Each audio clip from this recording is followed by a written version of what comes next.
शिव इतने कठोर नहीं माते कि किसी के प्राण हर लें। उन्होंने तो पिताश्री को केवल उनकी करनी का दंड दिया है। अब आप ये शोक त्याग दीजिए और शिव जी से प्रार्थना कीजिए कि वो शीघ्र से शीघ्र पिताश्री को पुनर्जीवित कर दें। हर हर महादेव, हर हर महादेव। भावज्वीरणी, महादेव तो करुणा के सागर हैं। उनकी जो सच्चे मन से प्रार्थना करता है उसे सब इच्छित मिल जाता है। प्रणाम देवर्षि। प्रणाम देवर्षि। देवर जी, उस दिन आपने कहा था आप कभी इस महल में चरण नहीं रखेंगे, किंतु आज आप मुझे सांत्वना देने यहाँ आए हैं अपना प्रण तोड़कर। नारायण नारायण।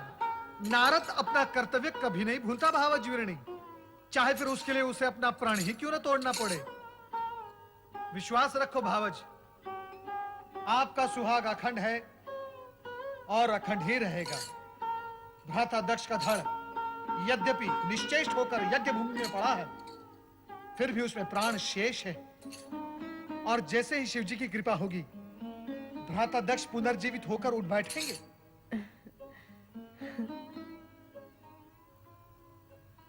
क्या बात है माते, आपको देवऋषि के कथन पर विश्वास नहीं? देवऋषि के कथन पर कैसे अविश्वास कर सकती हूँ? ये तो परम भक्त और सबके कल्याण करता है। परंतु जब अजर अमर परमात्मा सदाशिव से मैं अपने पति का जीवन दान मांगूंगी, तब यदि उन्होंने मेरी प्रिय पुत्री सती के आत्मदाह की बात छेड़ी, तो मैं क्या उत्तर दूंगी? क्या उत्तर दूंगी मैं? नारायण नारायण। भावज, सती के लिए हम सबको अत्यंत दुख है, किंतु सत्य यह है कि शिव जी की इच्छा से ही सब कुछ संभव है, अन्यथा कुछ भी संभव नहीं। ये शिव की कैसी विचित्र इच्छा है, बताइए ना देवर्षि। जो संसार के सभी प्राणियों के मन से मृत्यु का भय दूर कर सकते हैं, जो मृत्यु मुख में पहुंचे हैं उन्हें पुनर्जीवित कर सकते हैं, उन्होंने मेरी बेटी सती को क्यों नहीं बचाया? क्यों अपनी ही अर्धांगिनी को योगाग्नि में जल जाने के लिए विवश किया? मेरे इन प्रश्नों का उत्तर दीजिए देवर्षि। नारायण नारायण। आप शिव लीला से अपरिचित हैं भावज, इसलिए ऐसी बातें कर रही हैं। सती तो शक्ति का अवतार थी, मृत्यु तो उसे छू भी नहीं सकती थी। तो फिर सती ने अपने प्राणों का त्याग क्यों कर दिया? सामान्य नारी के समान अपनी देह का अंत क्यों कर दिया? रोहिणी, माता शक्ति ने सती के रूप में नारी अवतार धारण किया, नारियों का आदर्श बनने के लिए। सती ने ऐसी नारी का आदर्श प्रस्तुत किया जो अपने पति के प्रति होने वाले किसी भी अन्याय को सहन नहीं कर पाती थी। सती का नाम ही आदर्श पतिव्रता नारी के रूप में हमारी संस्कृति के इतिहास में अमर हो जाएगा। तात, मेरी सती भी शिव की कृपा से पुनर्जीवित हो सकती है? नहीं, सती ने यह आदर्श सामान्य नारी के लिए प्रस्तुत किया है, जो जन्म लेकर अपने पति के लिए प्राण त्याग करती है। अब सती अपने पहले वाले रूप में आपको नहीं प्राप्त होगी। वे अब शक्ति के रूप में अजर अमर हैं। वे न जन्म लेती हैं, न मृत्यु को प्राप्त होती हैं। वे शिव के समान शाश्वत हैं। वे शक्ति के रूप में जगत के कण कण में निवास करती हैं।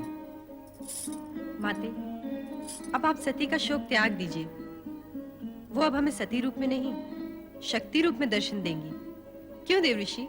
हाँ रोहिणी, ये सब शिव लीलाएं हैं जो हमें दिखाई दे रही हैं। शिव लीलाओं का रहस्य आज तक कोई समझ नहीं पाया, और जब तक शिव जी की इच्छा है तब तक ऐसी विचित्र लीलाएं करके वे संसार वासियों को चकित करते रहेंगे। भावज्वीरणी,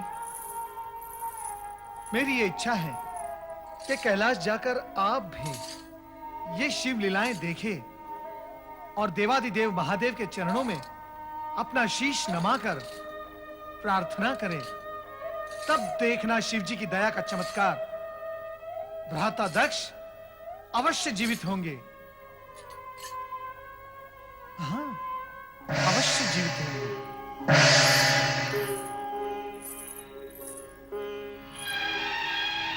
अवश्य जीवित होंगे, अवश्य जीवित होंगे, अवश्य जीवित होंगे, अवश्य जीवित होंगे, अवश्य जीवित होंगे।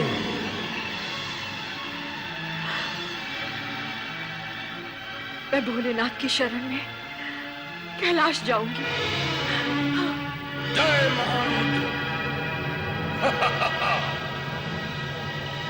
है महाकलहंकर, आपकी आज्ञा के अनुसार दुष्ट दक्ष का अंत कर दिया और उसके सर को काटकर यज्ञ कुंड में स्वाहा कर दिया। वीरभद्र, तुम मेरी आज्ञा का पालन कर धन्यवाद के पात्र हो गए हो। सभी गणों में सर्वश्रेष्ठ हो, यशस्वी भवा। जय महारुद्र।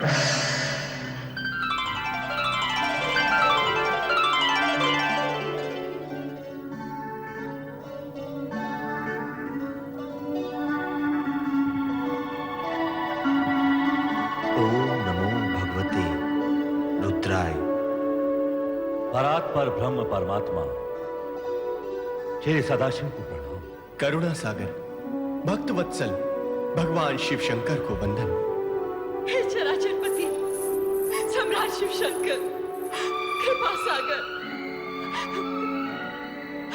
मैं वो दुर्भाग्यशाली स्त्री हूं जिसने एक हाथ से अपनी पुत्री सती को खो दिया है और अब दूसरे हाथ से उस पति को खोने जा रही हूं जिसका सिर विहीन शरीर तड़पता देखकर मुझ पर हर पल मृत्यु का पल होकर टूटता है।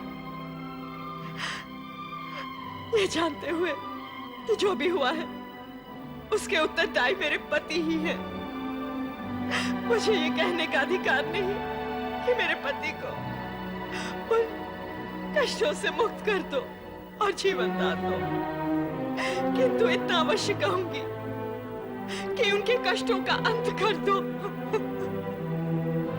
उनके कष्टों का अंत कर दो, उनके कष्टों का अंत कर दो, उनके कष्टों का अंत कर दो,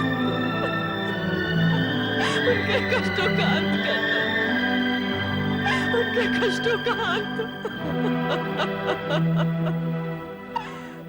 हे सदाशिव, कष्ट का अंत आप कैसे करेंगे ये तो आप ही को ज्ञात होगा, किंतु मैं आपसे ये प्रार्थना अवश्य करूंगा कि दक्ष को जीवनदान मिले और अपूर्ण यज्ञ संपूर्ण हो सके। दक्ष से मेरा कोई बैर नहीं श्री हरि। जो हुआ, जो हो रहा है और जो होगा विधाता के संकेत के बिना असंभव है। अस्तु, आप सबकी इच्छा का सम्मान करते हुए मैं दक्ष को अवश्य जीवन दान दूंगा, अवश्य।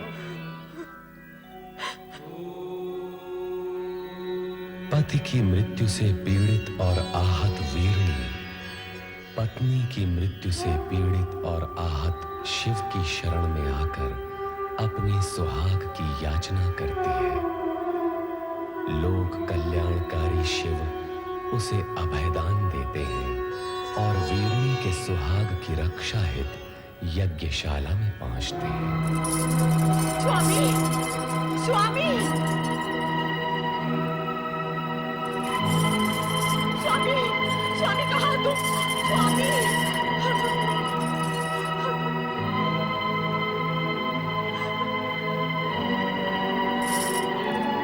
स्वामी, ये क्या हो गया? ये क्या हो गया स्वामी? स्वामी,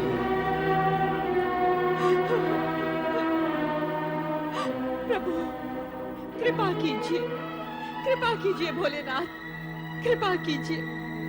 प्रजापति दक्ष वृथा अभिमान से उपजे अपने भयंकर अपराधों का दंड तुम्हें मिल गया है। अब अपने अपूर्ण यज्ञ को पूर्ण करने के लिए तुम्हें अजामुख बनाकर नया जन्म दिया जा रहा है। तुम्हें यह मुख देने के पीछे तात्पर्य है कि इसे देखकर संसार वासियों को तुम्हारे कर्म सदा के लिए याद रहेंगे और वे अपने आप को ऐसे कर्मों से दूर रखने का प्रयत्न करेंगे। कल्याण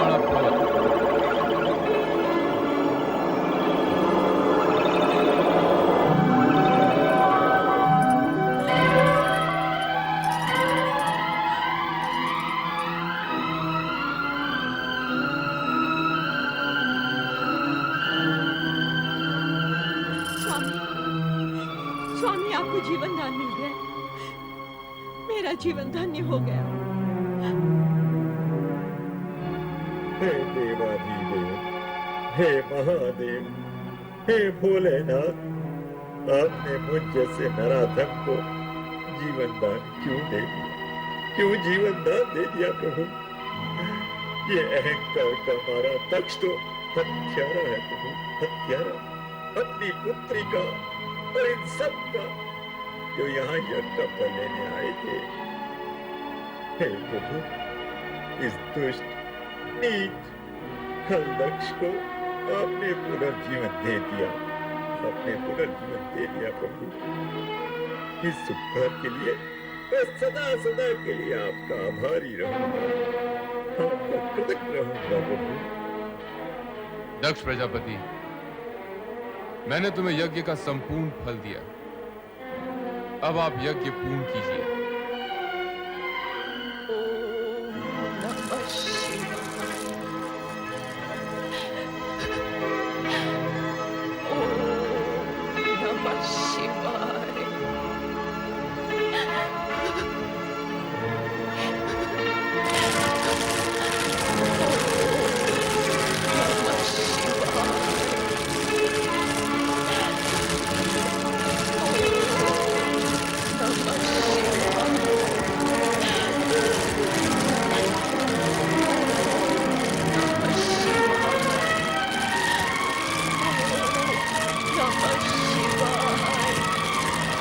सती,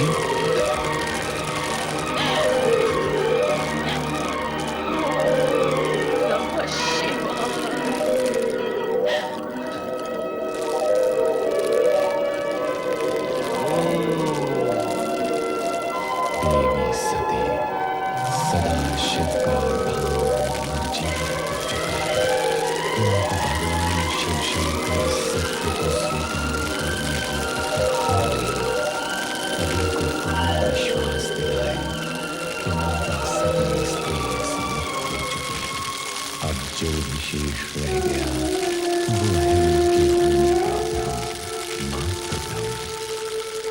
सती, सती, सती, सती,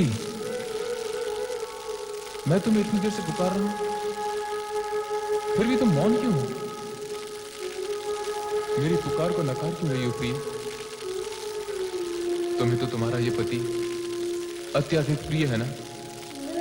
तुम्हारा आराध्य इष्ट सभी कुछ है ना?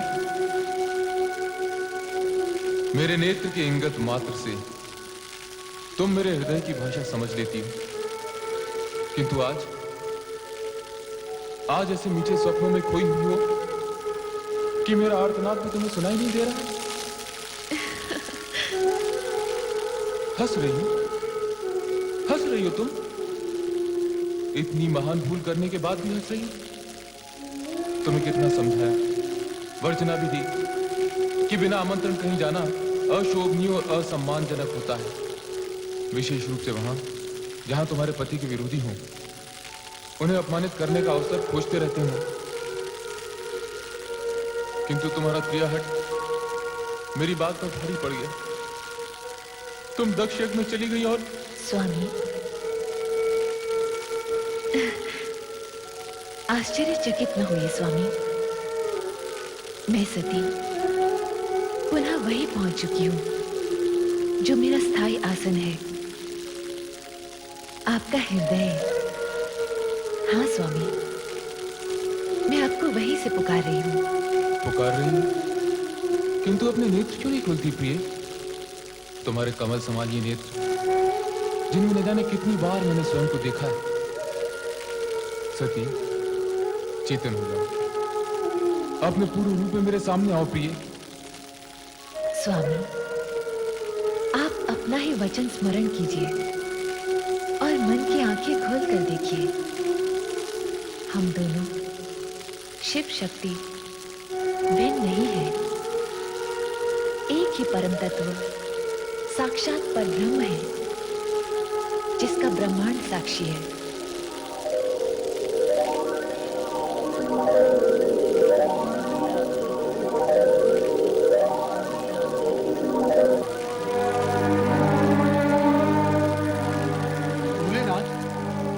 भोलेनाथ, नारद का प्रणाम स्वीकार हो।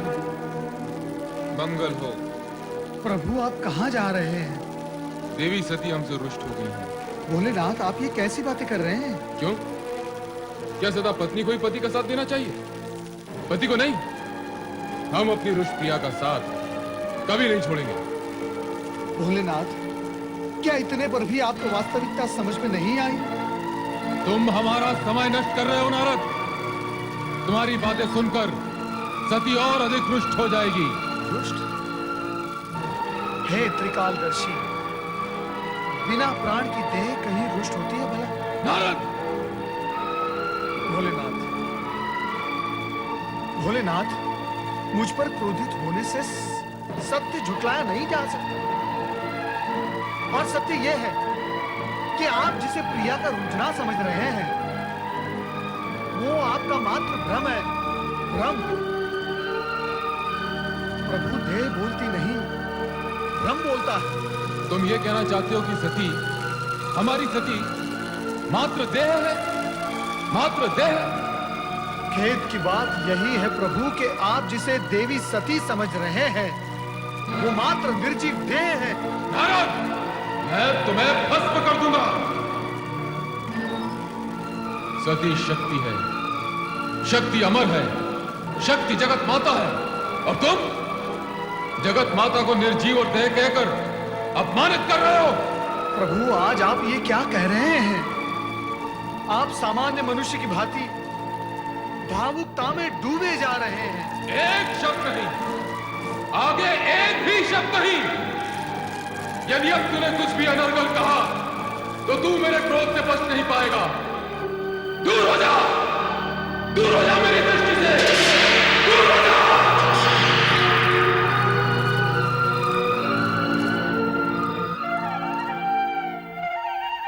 माता सरस्वते नमः।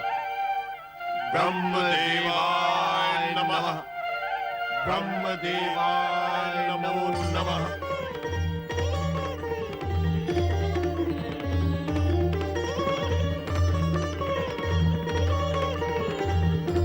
देवराज इंद्र एवं समस्त देवताओं का ब्रह्मलोक में स्वागत है। कहिए, कैसे आना हुआ? परमपिता, देवी सती के आत्मदाह के पश्चात श्री शिव शंकर उनका शव लेकर विक्षिप्त से यहाँ वहां विचरण कर रहे हैं। उनका क्रोध में रूप देखकर ऐसा लगता है कि कहीं उनका ये भाव इस सृष्टि का संहारक न बन जाए।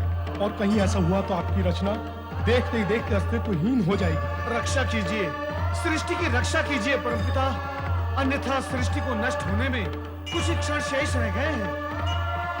ये तुम क्या कह रहे हो नारद? हाँ परमपिता, मैं स्वयं देख कर आ रहा हूँ भगवान शिव का वो अकल्पनीय विनाशकारी रूप। विनाशकारी रूप? विनाशकारी रूप? शिव अर्थात मंगल, कल्याणकारी रूप विनाशकारी? मेरा तात्पर्य है, ये जो उनकी विक्षिप्त अवस्था है, वो ही विनाश लीला का कारण बनेगी। वो तो मानते ही नहीं कि माता सती आत्मदाह करके निर्जीव हो गई है। तुमने उन्हें समझाने की चेष्टा नहीं की? परमपिता की, परंतु उसकी प्रतिक्रिया स्वरूप उन्होंने मुझसे यह कहा कि तुम माता सती को निर्जीव कह रहे हो, मैं तुम्हें भस्म कर दूंगा। और बस मैं भयभीत होकर यहाँ चला आया। परमपिता, ये सब सुनकर तो ऐसा लगता है कि अब शिव का तीसरा नेत्र खुलने में अधिक विलंब नहीं है। और यदि ऐसा हो गया तो इस सृष्टि के भस्म होने में एक क्षण भी नहीं लगेगा। परमपिता, एक क्षण भी नहीं लगेगा।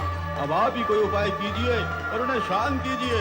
शांत कीजिए प्रभु, शांत कीजिए, शांत कीजिए प्रभु, शांत कीजिए। शांत देवगणों, शांत। इसका उपाय हमें श्री हरि विष्णु ही बताएंगे। चलिए वैकुंठ धाम। ये नहीं हो सकता महाप्रभु कि आप भगवान शिव शंकर को इस मोह से मुक्त न कर सके। किंतु आप तो जो शिव स्वयं जगत के अधिपति और ज्ञान विज्ञान के अधिष्ठाता है, उन्हें कोई क्या समझाएगा? देवी देवता ही क्यों न हो, स्त्री पुरुष रूप पाकर और पाणी ग्रहण करने के बाद पति पत्नी बन जाने के उपरांत बिछुआ इतनी सरलता से स्वीकार भी नहीं किया जा सकता। शिव को वास्तव में यह लग रहा होगा जैसे वो अपने अर्धांग से विलग हो गए हैं। ये दुख असहनीय कमले। जगदीश्वर श्री हरि विष्णु की जय। महादेवी माता लक्ष्मी की जय। मंगल भवा। ब्रह्मदेव, आप सभी देवता चिंतित दिखाई दे रहे हैं। आपको तो भली भांति ज्ञात है कि चिंता का विषय क्या है। हाँ, तो क्या सोचा आपने? सोचा तो कुछ भी नहीं, किंतु चिंतित हूं। ब्रह्मा, विष्णु और महेश तीनों एक दूसरे के पूरक हैं। तीनों एक दूसरे से जुड़े हुए हैं। तो सती मोह भंग कराने हेतु क्यों न हम शिव की आराधना करें? किंतु इससे क्या होगा प्रभु? शिव की विरह जनित उन्माद अग्नि को क्या आराधना का जल शांत कर पाएगा? आप ही कोई उपाय बताइए ब्रह्मा जी।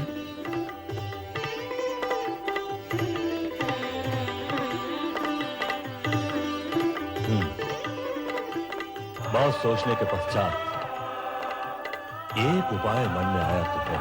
तो बताइए ना परमपिता, शुभस्य शीघ्रम। बताऊंगा, किंतु उसे कार्यान्वित श्री हरि विष्णु को करना होगा। आप कहिए तो सही। अपने सुदर्शन चक्र से सती का शव विच्छेद करना।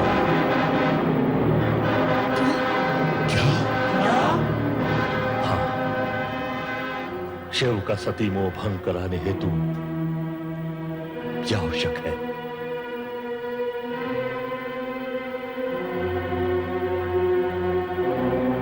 ब्रह्मदेव, मैं आपकी आज्ञा का पालन करने को तत्पर हूं, परंतु कुछ समय के पश्चात। जैसी आपकी इच्छा, किंतु ध्यान रहे कि समय की अवधि इतनी अधिक न हो जाए कि अनर्थ का रूप ले ले।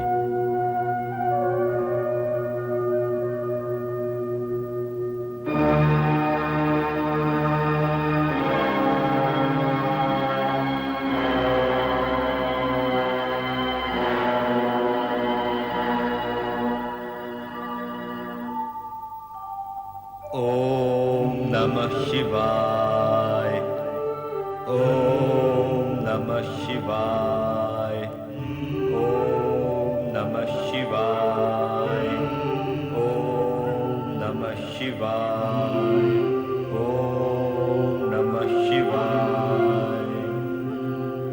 ओम नमः शिवाय। ओम नमः शिवाय। ओम नमः शिवाय।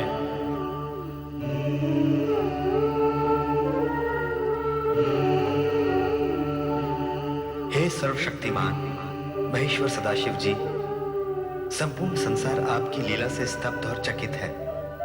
देवता आदि और आपकी कामना के वाहक स्वयं ब्रह्मा जी और मैं किंग कर्तव्य विमूढ़ हैं। किसी की भी समझ में नहीं आ रहा है कि क्या किया जाए। और ब्रह्मा जी ने जो मुझे उपाय बताया है, उसका ध्यान करते ही मन कांप उठता है। मैं जानता हूं कि मुझे जो करने के लिए कहा गया है वो सब आपको ज्ञात है। अब आप स्वयं ही मेरा मार्गदर्शन करें प्रभु, और मुझे बताएं कि मुझे क्या करना है। ओम नमः शिवाय। ओम नमः शिवाय। ओम नमः शिवाय। ओम नमः शिवाय।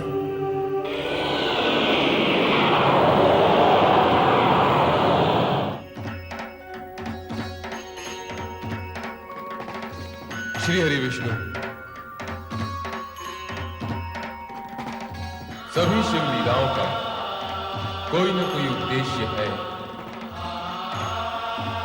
जिस प्रकार मेरे स्वरूप में अनेक रूप छिपे हुए हैं, वैसे ही मेरी हर क्रिया के पीछे भी एक उद्देश्य छिपा हुआ है।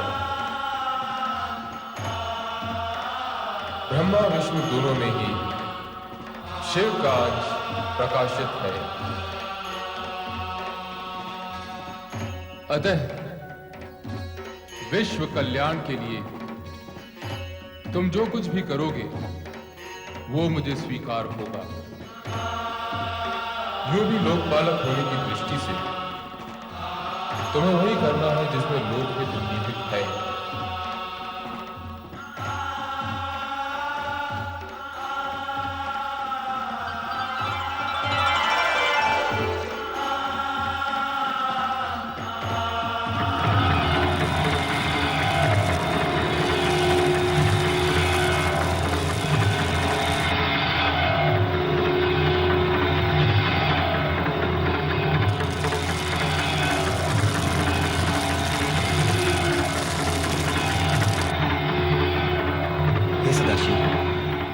आपसे अनुमति तो ले ही ली है, परंतु एक निवेदन भी करता हूं कि इस सुदर्शन चक्र से देवी सती का शव विच्छेद मात्र सृष्टि समृष्टि की रक्षा करने हेतु ही कर रहा हूं, और समृष्टि की रक्षा दूसरे शब्दों में आपकी लीला को नया मोड़ देने का बहाना भी बनेगी। मुझे अनुमति दो प्रभु।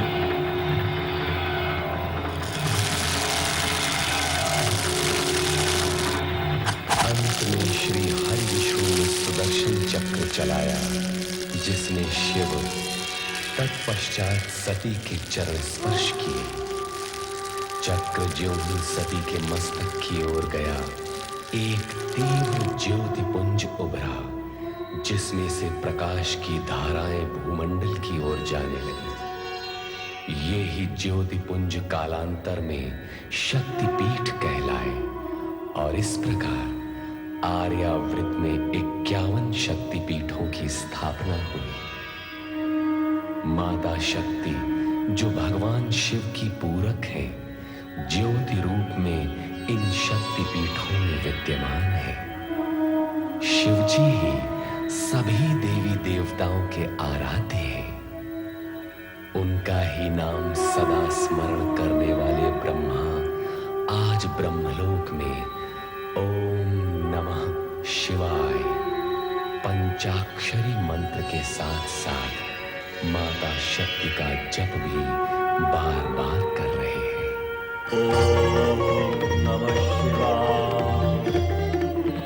ओम ऐं ह्रीं क्लीं चामुण्डायै विद्महे। ओम नमः शिवाय। ओम ऐं ह्रीं क्लीं चामुण्डायै विद्महे। प्रणाम परमपिता ब्रह्मा। परम पिता को देवराजेंद्र और समस्त देवताओं का प्रणाम स्वीकार। पधारी देवराज, देवर्षि और देवता गणों। नारायण नारायण। हम आश्चर्यचकित हो रहे हैं परमपिता। किस बात पर आश्चर्यचकित हो रहे हैं? आप तो केवल ओम नमः शिवाय कहकर ही शिव जी का ध्यान किया करते थे, परंतु अब तो आप शिव जी के साथ साथ माता शक्ति का भी ध्यान करने लगे। नारायण नारायण। तुम तो जानते हो नारद कि शिव के बिना शक्ति और शक्ति के बिना शिव पूर्ण नहीं होते। यदि ऐसा है तो पहले आप केवल शिव की ही आराधना क्यों करते थे परमपिता? उस समय माता शक्ति ने सती का अवतार ले लिया था, शिव संगिनी बन गई थी। शिव के लिए की गई आराधना अपने आप माता शक्ति के चरणों में पहुंच जाती थी। और अब सती विलीन होकर पुनः माता शक्ति में लीन हो गई। माता शक्ति अदृश रूप में भी सर्वत्र विद्यमान है। किंतु परमपिता, एक रहस्य हमारी समझ में नहीं आया। कैसा रहस्य? भगवान श्री हरि विष्णु के चक्र से माता सती की देह के 51 खंड हुए, जो आर्यवर्त पर गिरे। उन स्थानों पर 51 शक्तिपीठों की स्थापना हुई। इसका रहस्य क्या है? यह रहस्य तो सीधा और सरल है नारद। सती के शरीर के खंड खंड होते ही माता शक्ति की ज्योति प्रकाशित हो उठी। इन शक्तिपीठों में ज्योति रूप में साक्षात माता शक्ति विराज रही है। जो भक्त इन स्थानों पर तंत्र मंत्र की सिद्धि प्राप्त करने के लिए शक्ति आराधना करेगा, उसे मां शक्ति अचल सिद्धि प्रदान करेगी। परमपिता, माता शक्ति निर्गुण निराकार है या उनका कोई रूप भी है? शक्ति शक्ति है देवराज। वह अपने भक्तों को सिंह वाली शक्ति के रूप में दर्शन देगी। माँ शक्ति सदा सिंह पर ही सवारी करती हैं। हाँ, सिंह वनराज है। सभी पशुओं में सबसे अधिक शक्तिशाली होता है सिंह। मां शक्ति सिंह जैसे पशु के बल पर विजय प्राप्त करके उसे अपने अधीन रखती है। इसीलिए मां शक्ति का हर भक्त भी सिंह के समान शक्तिशाली और निर्भय होता है। धन्य हो मां शक्ति, धन्य हो। मां शक्ति के अनुपम रूप का वर्णन सुनकर मन में उनके दर्शनों की जिज्ञासा जाग उठी। देवराज इंद्र, आइए हम सब मिलकर मां शक्ति का ध्यान करें। अवश्य देवी। या देवी सर्वभूतेषु, या देवी सर्वभूतेषु मातृरूपेण संस्थिता, मातृरूपेण संस्कृता। नमस्तस्यै नमस्तस्यै नमस्तस्यै नमस्तस्यै नमस्तस्यै नमो नमः। नमस्तस्यै नमो नमः। या देवी सर्वभूतेषु, या देवी सर्वभूतेषु शक्तिरूपेण संस्थिता, शक्तिरूपेण संस्थिता। नमस्तस्यै नमस्तस्यै नमस्तस्यै नमस्तस्यै नमस्तस्यै नमो नमः। नमस्तस्यै नमो नमः। या देवी सर्वभूतेषु, या देवी सर्वभूतेषु मातृरूपेण संस्थिता, मातृरूपेण संस्थिता। नमस्तस्यै नमस्तस्यै नमस्तस्यै नमस्तस्यै नमस्तस्यै नमो नमः। नमस्तस्यै नमो नमः। या देवी सर्वभूतेषु, या देवी सर्वभूतेषु शक्तिरूपेण संस्थिता, शक्तिरूपेण संस्थिता। नमस्तस्यै नमस्तस्यै नमस्तस्यै नमस्तस्यै नमस्तस्यै नमो नमः। नमस्तस्यै नमो नमः।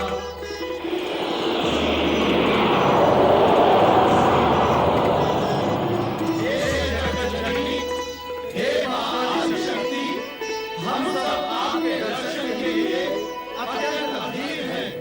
हमें दर्शन दो माँ, माँ हमें दर्शन दो।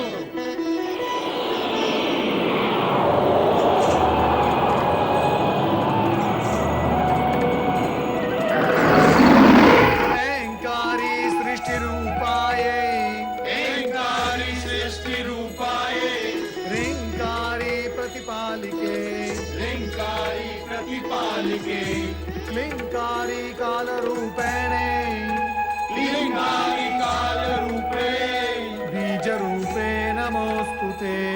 बीजरूपे नमोस्तुते।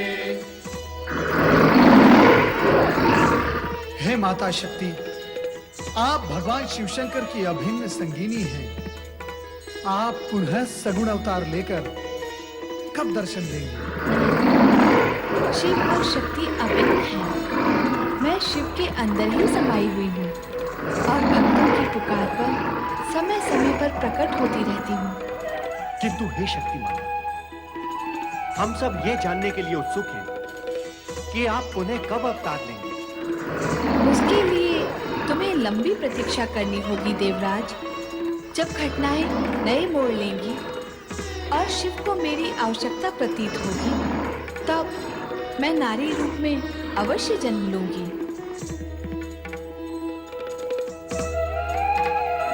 तुम्हारा कल्याण हो।